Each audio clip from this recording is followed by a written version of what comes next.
오늘 에스겔 24장 말씀을 통해서 말씀을 깨닫는 지혜와 응답받는 기도의 은총이 우리가 넘치게 될 줄로 믿습니다. 에스겔은 전체적으로 세 단락으로 나뉘어져 있습니다. 1장부터 24장, 오늘까지의 말씀이 이스라엘의 멸망을 예언하고 있습니다. 그리고 이제 다음 장인 25장부터 39장까지는 이방의, 열방의 심판을 또한 다룹니다. 항상 하나님은 이스라엘의 멸망만 말씀하는 게 아니라 이스라엘이 심판받는 것처럼 열방도 심판을 받는다는 걸 강조하시죠. 왜냐하면 하나님은 모든 만민의 하나님이기 때문입니다. 그리고 40장부터 48장까지 마지막 세 번째에서는 이제 이스라엘이 회복될 것과 새로운 성전이 등장할 것을 예언하는 것이 이제 마지막 단락입니다. 그래서 오늘의 24장은 첫 단락의 끝입니다. 첫 단락, 이스라엘의 멸망의 끝. 과연 그럼 무슨 내용일까요? 이제 완전히 멸망한다는 겁니다.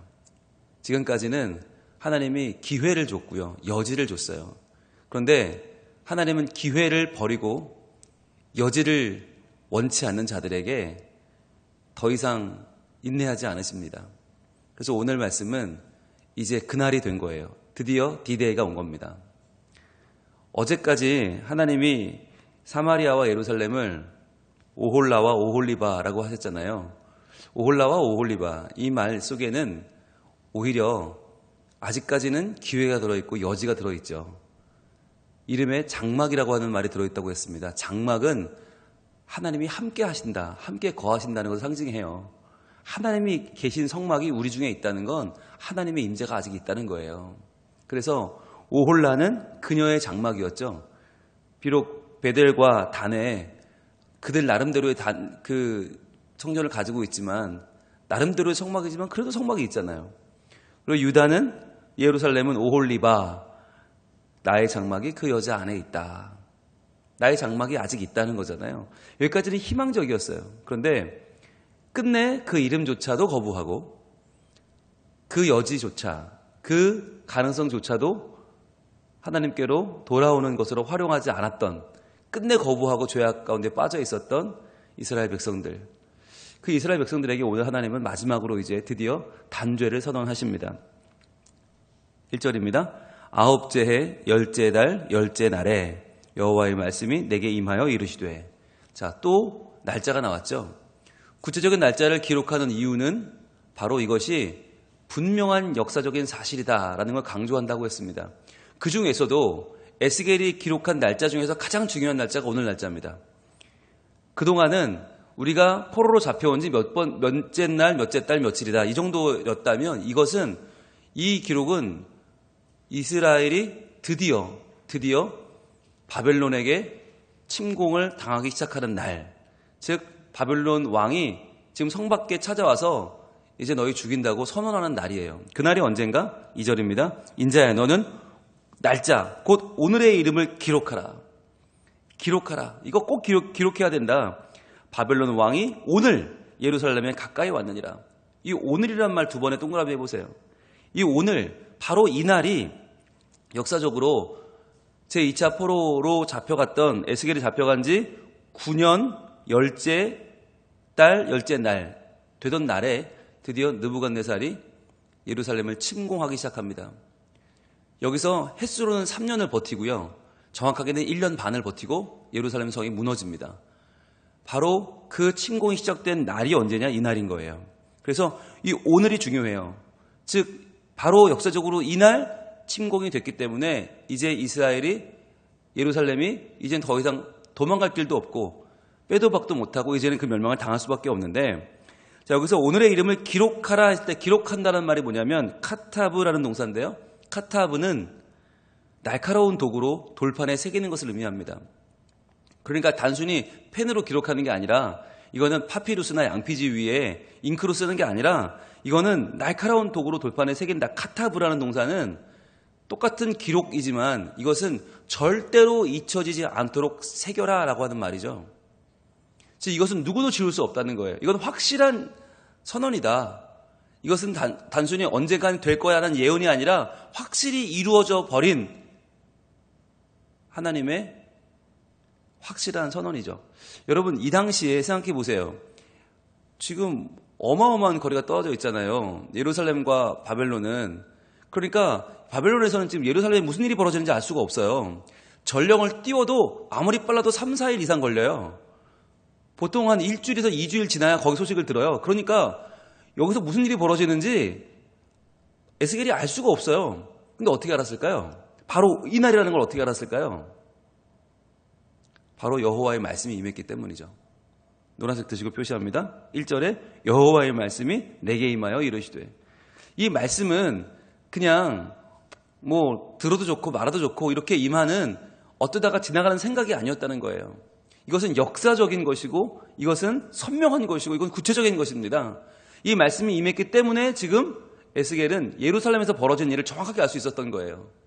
아, 바로 오늘이다. 하나님 강조하시는 거죠. 오늘, 바로 오늘이야 라고 하나님은 지금 말씀하고 있는 거예요.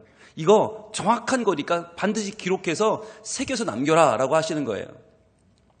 여러분, 카타브 동사가 의미하는 것은 단순히 이날 이런 일이 있었다라고 사관왕에 기록하라는 뜻이 아니죠. 어디에 기록하라는 것입니까? 우리 마음의 신비에 기록하라는 거죠. 그렇죠. 나의 마음 속에 기록하라는 거예요. 왜 이날이 온다는 거죠. 분명히 온다.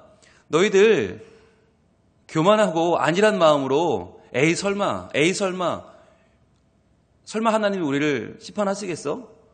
하나님 우리 얼마나 사랑하시는데 아닐 거야. 여러분, 이게 마치 언제 같냐면 노아의 홍수가 일어나기 직전에 사람들의 모습과도 같죠.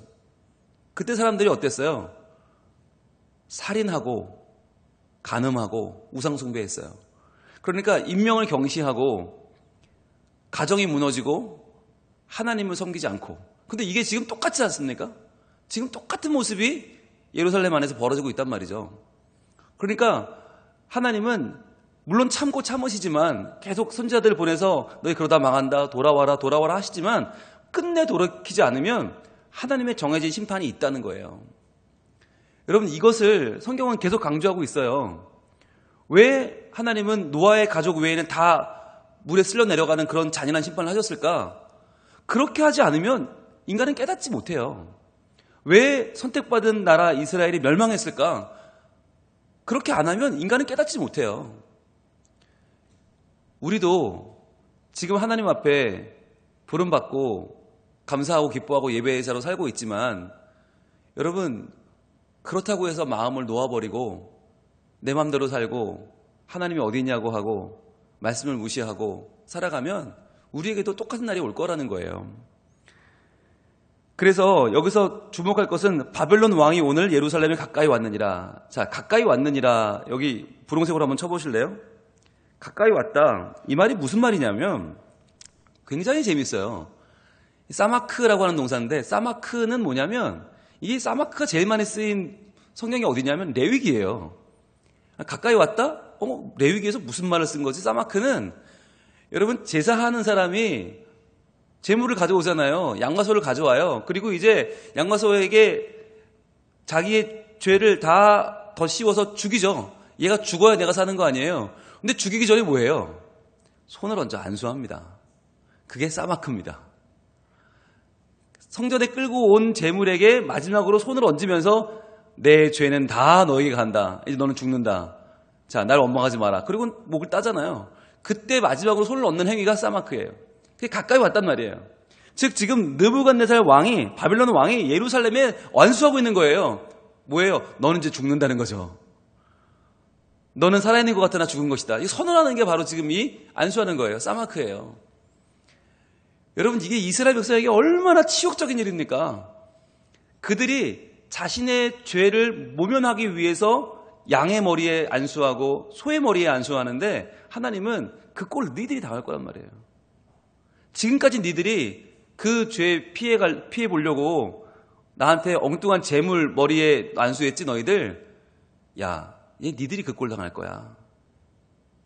피할 곳이 없어. 네가 전에는 재물에게 사마크 했지, 이젠 니들이 사마크를 당할 거야. 이젠 너희는 피할 곳이 없어 라고 하는 거예요. 여러분, 이게 두려운 일입니다. 정말 그날이 오면 피할 길이 없다. 오히려 우리가 피했던 그 길이 우리에게 찾아올 것이다. 그 길을 당하고 말 거라는 얘기죠. 그러면서 왜 그러면 이렇게 그날이 오게 되는가? 바로 3절이죠. 너는 이 반역하는 족속에게 비유를 베풀어 이르기를, 자, 분홍색으로 표시합니다. 반역하는 족속. 이게 지금 이스라엘의 공식 명칭입니다. 이스라엘 공식 명칭은 뭐였습니까? 하나님의 백성 아니었어요. 선택받은 백성이었잖아요. 거룩한 백성, 하나님이 빼신 백성. 그런데 이제는 뭐예요? 이제는 그의 공식 명칭이 반역하는 족속이에요. 정확한 표현은요, 원어는 반역의 집이에요. 반역하는 집, 반역하는 가문이에요. 즉 여기서 말하는 족속이란 말은 어느 한 시대에만 해당되는 말이 아니라 그 조상도 반역했고 그 다음 때도 할아버지도 아버지도 지금 너희도 자녀들도 손자들도 다 번역하고 있다는 거예요. 온통 다 모든 가문에 어디를 찔러도 다 반역했다. 그러니까 이 말은 통전적인 반역, 온전한 반역이에요. 어디 하나도 반역하지 않은 곳이 없는 거예요. 무를 자르는데 어디를 잘라도 무잖아요. 오이를 자르면 어디를 잘라도 오이죠. 네, 만약에 오이를 잘랐는데 여기는 무네? 이런 경우 있어요? 없어요. 무를 잘랐는데 여긴 당근이네? 이런 경우 있어요? 없잖아요. 이게 뭐냐? 죄인된 우리의 본성이에요. 죄인된 우리가 이렇다는 겁니다. 우리는 하나님 앞에 지금 어떻게 살아가는가 겉모습은 멀쩡해요. 여러분처럼 멀쩡한 분이 어디 있어요? 이 새벽에 나와서 말씀 앞에 서고 말씀대로 살려고 몸부림치고 이 말씀을 전하고 있는 저가 얼마나 멀쩡해 보입니까? 그런데 우리의 본질이 뭐냐? 반역하는 족속이라는 거예요. 어디를 잘라도 하나님께 순종하는 건 하나도 없고 어디를 잘라도 온통 반역하는 것뿐인 우리의 본질을 말씀하고 있는 거예요. 여러분, 성경은요 없는 이야기를 하지 않으세요. 우리는 성경을 읽을 때 이건 내 얘기 아닌데? 이건 누구지? 이건 과연 누구야? 라고 떠올리게 된다면 여러분, 어느덧 우리는 방심하고 있는 겁니다. 하나님은요 나에게 필요 없는 말씀을 단 하나도 주지 않으십니다. 오늘 왜 이 말씀을 주셨나? 반역하는 족속은 나예요. 지금 내가 하나님을 나의 하나님으로 모시지 않고 내가 하나님 되려는 교만한 생각과 교만한 책략이 내 안에 너무나 많은 거예요. 하나님은 그걸 발견하게 해주시는 거예요. 여러분, 똑같은 죄인이라도 그걸 발견한 사람과 그것을 모르는 사람은 하늘과 땅 차이입니다. 하나님의 말씀 앞에서 하나님 제가 뭘 했다고 그러세요? 저만큼만 살라고 그러세요? 참 웃겨? 이런 사람이 있고요. 정말 하나님의 이 말씀 앞에 부끄러워 고개를 들 수 없고 하나님 저 어떻게 하면 좋아요? 하나님 저 어떻게 하면 좋아요? 하나님 저 좀 구해주세요 라고 하나님께 매달리는 자가 있어요. 우리는 어떻게 살아야 합니까? 지금 이스라엘 사람들은요 너무나 뻔뻔하게 우리가 내가 이 정도면 훌륭하지? 야, 우리만큼만 살라고 그래 라고 하는 거예요. 그들에게 하나님 말씀하십니다. 이 반역하는 족속, 반역의 집, 어디를 잘라도 다 반역밖에 없는 자들에게 비유를 베풀어 이르기를 주 여호와께서 이같이 말씀하시기를 가마 하나를 걸라 하십니다.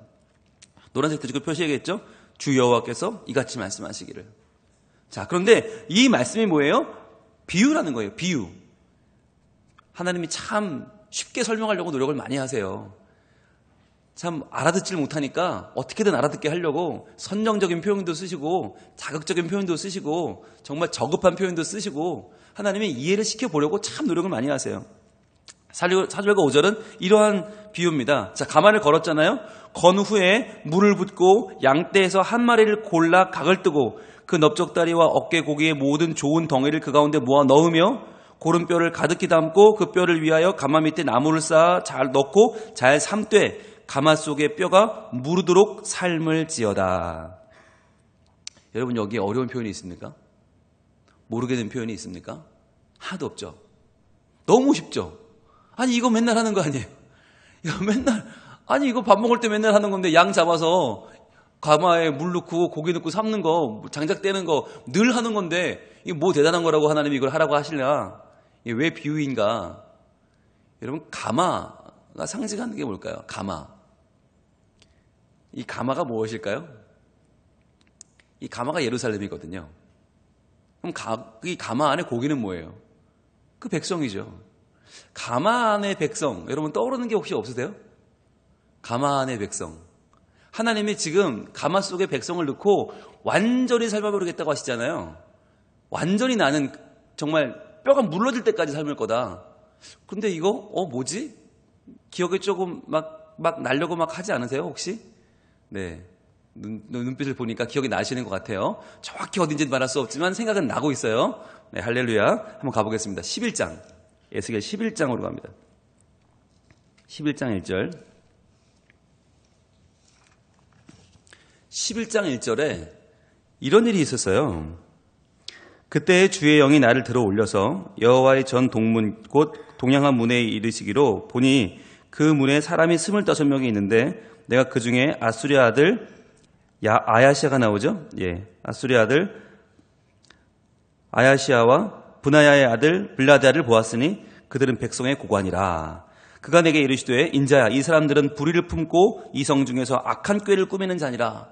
자, 하나님이 에스겔을 번쩍 드셔서 예루살렘 성으로 데려가셨어요. 그리고 거기에 있는 25명을 보여주시는데 그들이 다 백성의 고관이다. 지도자급이에요. 리더들인데 하나님 뭐라고 하시다. 야, 이들은 불의를 품고 악한 꾀를 꾸미는 자들이야 하셨거든요. 그럼 그들이 꾸민 악한 꾀와 불의가 뭐였냐? 바로 3절입니다. 3절. 그들의 말이 집 건축할 때가 가깝지 아니한즉, 즉 아직 잡혀갈 때가 안 됐다는 거예요. 아직 잡혀갈 때도 안 됐고 포로는 곧 돌아온다. 이제 문제는 해결된다. 아무것도 아니다. 왜 그런가? 그때 이들이 한 말이 이거예요. 이 성읍은 가마가 되고 우리는 고기가 된다 하나니. 자, 이 말입니다. 즉 예루살렘에 있는 고관들이 악한 꾀를 가지고 불의를 품고 한 말이 뭐였냐면, 야, 이 성읍은 가마고 우리는 고기야. 이건 무슨 뜻이었냐면 가마 속의 고기는 함부로 못 건드려 라고 하는 거였어요. 가마가 여러분 이 당시에 불 조절이 돼요 안 돼요? 안 돼요. 가마가 이 작은 게 아니라 큰 가마거든요. 이 가마 속에 이게 고기가 끓기 시작하면요 이걸 감당을 못해요. 이 끓으면 어떻게 해요? 식을 때까지 기다려야지 이 뜨거운 거를 손을 넣어서 꺼낼 수가 없어요. 고기를 손댈 수가 없어요. 너무 뜨거우니까. 펄펄 끓는데 어떻게 손을 대요? 그러니까 여기서 말하는 건 무슨 뜻이냐? 누가 와도 바벨론 아니라 아무런 강대국이 와도 이 펄펄 끓는 가마 안에 있는 우리 고기를 손댈 수가 없어. 그러니까 우리는 안전해 라는 뜻이었어요. 야, 지들이 뭔데 이 펄펄 끓는 가마 속에 있는 고기를 어떻게 지들이 탐을 내도 손을 대겠어? 어떻게 우리를 끄집어내겠어? 절대 못해 라고 하는 큰 소리를 쳤던 내용이 바로 이 가마예요. 가마 속의 고기예요. 그러니까 그들은 너무나 교만하게 너무 안일하게 한 말이 이 말이었는데 하나님 바로 이 가마 속의 고기를 오늘 가져오셔서 뭐라고 하시느냐? 내가 그거 아예 삶아서 뼈가 녹아버릴 때까지 푹 삶아버릴 것이다 라고 하는 거예요. 즉 너희가 안전하다고 말하는 그 가마, 그 속에 있는 너희들 고기들 남들이 우리를 못 건드려? 그래, 못 건드리는 정도가 아니라 아예 푹 삶아져서 내가 그냥 곤약이 돼버리게 만들어버릴게. 곤죽이 되도록 만들어버릴 거야. 완전히 삶은 니들은 아예 형태도 없게 만들어버릴 거야 라고 하시는 거죠. 즉 그들이 말했던 것, 그 말했던 지금까지 자신 있게 말했던 말들을 지금 뒤집어서 하나님은 심판으로 사용하시는 거예요. 그리고 여기에는 또 한 가지 뒤트는 또 한 가지 반전이 나오는데 그 반전이 뭐냐면 한 마리를 골라라고 하는 말이에요. 할 마리를 골라. 자, 그렇게 말씀하죠. 오늘 4절 시작할 때 건후에 물을 붓고 양떼에서 한 마리를 골라라고 했잖아요. 이 한 마리를 고른다라고 하는 표현이 이게 무슨 표현이냐면 선민 의식할 때 그 선민이에요. 이스라엘 백성들이 우리는 선민이야. 우리는 선택된 백성이야. 우리는 하나님이 모든 열방 가운데 딱 골라내신 하나님 거야. 우리 대단해 라고 할 때 쓰는 표현이 바로 이 표현이에요. 한 마리를 골라라고 하는 표현이에요. 그러니까 하나님이 고르신 백성이니까 우리는 안 망해. 하나님이 고르셨으니까 우리는 웬만하면 용서해 줄 거야. 웬만하면 봐줄 거야. 우리는 괜찮아 라고 했던 딱 그 표현을 가지고 와서 뭐라고 하시나? 내가 거기서 한 마리 골라가지고 각을 뜨고 넓적다리 어깨 고기 좋은 덩이를 다 모아 넣어서 뼈 가득히 담고 나무 싸 넣고 완전히 삶아가지고 가마 속에 뼈가 무르도록 삶아버릴 거야 내가. 그러니까 한 마리를 왜 골랐다는 거예요? 고른 이유가 뭐예요? 삶아버리려고. 왜요? 그만큼 분노하신 거예요. 그만큼 참을 수 없다는 거예요. 여러분, 이 표현 안에 나와 있는 가까이 왔다, 사마크, 안수한다는 표현도 이스라엘에게는 굉장히 뿌듯한 표현이었고, 또 한 마리를 골라라고 하는 말도 굉장히 이건 자기네에게 뿌듯한 말이었고, 가마속의 고기라고 하는 말도 굉장히 안전을 보호해주는 말 같았는데, 하나님의 때에 이 모든 건 다 무너집니다. 안수하는 것은 적군의 왕이 지금 코앞에 왔다는 뜻이 되고, 너희는 다 죽는다라는 선언이 되고, 또 한 마리를 골랐다는 건 골라서 하나님이 삶아버린다는 말이 되고, 가마 속의 고기는 절대로 안전하지 않은, 그 속에서 망해버릴 인간들을 하나님이 심판하시는 모습으로 등장합니다. 여러분, 우리는요, 이 가마 속의 고기가 아닙니까? 혹시 우린 괜찮을 거야, 나는 괜찮을 거야, 그럼 나는 뭐 범죄도 좀 하지, 하나님 의지하지 않을 때도 좀 있어, 나도 때로는 돈 좋아하고, 나도 때로는 성공 좋아하고, 인정받는 거 좋아하고, 아니 이렇지 않은 사람이 어디 있어? 이 정도는 괜찮아. 이 정도는 그래도 남이 날 못 건드려. 심판도 피해갈걸? 왜? 난 예배드리니까. 나는 헌금도 하고, 나는 봉사도 하니까 어떠한 재앙도 날 피해갈 거야. 난 괜찮아. 라고 하는 이 가마 속의 고기처럼 그렇게 안일하게 살고 있지는 않은가. 그런데 그렇게 살다가 어떻게 된다고요? 하나님 불을 확 떼버리시면 뼈가 녹을 때까지 삶아질 것이다. 그렇게 나도 모르는 사이 심판을 만난다는 거죠. 이게 쉽게 말하면 냄비 속의 개구리 말씀하시는 거죠. 냄비 속의 개구리가 좋다, 따뜻하다, 이거 오늘 온천이네, 그러다가 자기도 모르게 삶아 죽어버리는 그 개구리. 전혀 위기의식을 느끼지 못하고 괜찮아 하다가 어느덧 삶아 죽는 그 개구리가 이스라엘 백성들이었고, 그들이 바로 우리일 수도 있다라고 하는 겁니다. 오늘 참 기분 좋게 나온 이 주말 아침에 우리에게 하나님은 왜 이런 말씀을 주실까요? 왜 하나님은 이렇게 두렵고도 떨리는 말씀을 주실까요? 하나님의 말씀은 반드시 이루어지기 때문입니다. 하나님의 말씀은 겁주기 위한 게 아닙니다. 하나님 말씀은 그냥 한번 야, 너 이렇게도 할 수 있으니까 똑바로 해 라고 하는 게 아닙니다. 정말 이루어진다는 거예요. 그날은 온다는 거예요. 그럼 대책이 필요한 거예요. 대책은, 우리가 세울 대책은 무엇입니까? 그러면 내가 죄 짓지 않는 거? 내가 어떻게든 죄 짓지 않고 살아보는 거? 해보세요. 몇 초나 되나? 몇 초도 할 수 없어요. 마치 숨을 참지 죄를 참아요? 불가능한 일입니다. 계속해서 우리의 마음속에는 내가 하나님 되려고 하고, 하나님보다 내가 높아지려고 하고, 내가 내 인생의 대안이 되려고 하는 끊임없는 교만과 끊이려는 안일함이 계속해서 나와요. 방법이 무엇입니까? 삶의 패턴을 완전히 바꾸는 거죠. 내가 범죄하지 않으려고 버티는 게 아니고, 내가 나의 생각과 나의 계획을 의지하는 게 아니고, 나를 위해, 이렇게 무지한 나를 위해, 이렇게 무능력한 나를 위해 세상에 오신 예수님을 만나는 것밖에 없습니다. 그리고 예수님께 내 삶을 온전히 의탁하는 것밖에는 없습니다. 예수님의 날 위해 죽으셨다는 것을 매 시간 기억하고 그 십자가의 능력을 의지하는 것밖에는 방법이 없어요. 그래서 죄 짓지 않으려고 고민하는 게 아니라 주님을 더욱 사랑하는 것입니다. 내 죄와 계속해서 묵상하고 그 죄를 안 지어보려고 노력하는 게 아니라 나를 위해 죽으신 예수님, 그 사랑을 기억하고 그 사랑을 감사하고 그 사랑을 찬양하며 사는 것입니다. 그것이 유일한 방법입니다. 그래서요, 우리는 주님 앞에 서는 날 내가 얼마나 죄와 싸웠습니다. 그 죄와 몇 번 싸워 이겼습니다. 몇 패를 했습니다. 여러분, 그건 자랑할 게 없어요. 그걸 따지면 우린 다 가마 속의 고기처럼 삶아질 수밖에 없어요. 우리가 고백할 것은 나를 위해 오신 주님을 나는 분명히 만났습니다.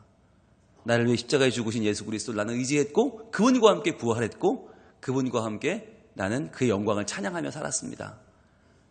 예수님처럼 사랑했습니다. 예수님처럼 용서했습니다. 예수님처럼 하나님을 경외하며 살았습니다. 하나님, 저는 그게 답니다 라고 말할 수 있다면, 여러분, 그것이 우리가 주님께 드릴 우리 삶의 열매이지 않겠습니까? 오늘 토요일입니다. 한 주를 마감하면서 여러분 한 주를 돌아보길 바랍니다. 과연 나는 어떻게 살았나? 죄와 싸우며 이겨보려고 버티며 살지 않았나? 여러분, 그러나 우리에게는 내일 주일이 찾아오지요. 온전히 주님을 찬양하고 주님께 감사하고 주님을 높이는 것, 그것만이 우리의 인간적인 삶을 뛰어넘는 하나님의 방법을 의지하는 것인 줄로 믿습니다. 그래서 하나님 앞에 설 때에만, 하나님의 은혜를 구할 때에만, 예수 그리스도의 보혈의 능력을 힘입을 때에만 우리는 우리 인생의 결론을 피해갈 수 있고요. 심판의 날이 곧 구원의 날이 되어서 하나님 앞에 기쁘게 서서 주님의 은혜를 받는 그때가 우리에게 오게 될 줄로 믿습니다. 기도하겠습니다. 하나님, 에스겔의 제 첫 번째 단락 1장부터 24장까지의 이스라엘의 심판에 관한 내용을 오늘 마지막 보았습니다. 하나님, 우리의 가슴은 떨립니다. 이스라엘 백성들이 그렇게 자랑했던 안수하는 것도 뒤집어지고, 그들이 자랑했던 선민의식도 뒤집어지고, 그들이 자랑하며 떠들었던 가마 속의 고기도 이제는 뒤집어져서 더 이상 어떤 것도 그들을 지켜줄 수 없고 어떤 것도 그들의 자랑이 될 수 없는 이 상황 가운데 저희는 서 있습니다.